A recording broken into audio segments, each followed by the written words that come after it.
देवी सुरेश्वरी भगवती गंगे त्रिभुवन तारिणी तरल तरंगे।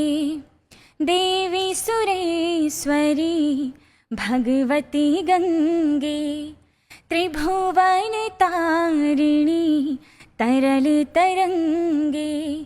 शंकर मौली विहारिणी विमले मम मतिरास्ता तव पद कमले। देवी सुरेश्वरी भगवती गंगे। नमस्कार। चारों धाम का गढ़ कहे जाने वाला राज्य उत्तराखंड का प्रतिनिधित्व करते हुए एवं नेहरू युवा केंद्र उत्तरकाशी का आभार व्यक्त करते हुए मैं आप सभी के समक्ष डॉक्टर भीमराव अंबेडकर जी की जयंती पर उनकी स्मृतियों संग प्रस्तुत हूं। कहते हैं कि इससे फर्क नहीं पड़ता कि व्यक्ति कहां खड़ा है, पथ पर या रथ पर, तीर पर या प्राचीर पर। मनुष्य की पहचान होती है उसके मन से, क्योंकि मन की फकीरी पर कबीर की संपदा भी रोती है। ये पंक्तियां हैं श्रीमान अटल बिहारी वाजपेयी जी की, परंतु ये पंक्तियां चरितार्थ करती हैं डॉक्टर भीमराव अंबेडकर जी के चरित्र को, जो कहते थे life should be great rather than long. हमारी भारतीय संस्कृति में कहा जाता है फलिन परिचायते, अर्थात फल परिचायक होता है कि वृक्ष कैसा है, और कर्म परिचायक होते हैं कि हमारा किरदार कैसा है।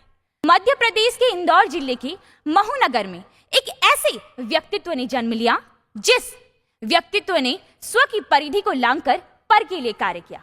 एक ऐसा व्यक्तित्व जिसे संघर्ष कभी झुका ना सका, और आज हम उन्हें अनस्टॉपेबल मैन के नाम से जानते हैं, जो हमेशा कहा करते थे कि यदि मुझे अपने आप और देश की आजादी में से किसी एक को चुनना पड़े तो मैं देश की आजादी को चुनूंगा, और यदि देश की आजादी और दलित उत्थान में से मुझे किसी एक को चुनना पड़े तो मैं दलित उत्थान को चुनूंगा, क्योंकि ऐसी आजादी किसी काम की नहीं जिस आजादी में समानता का अधिकार ना हो।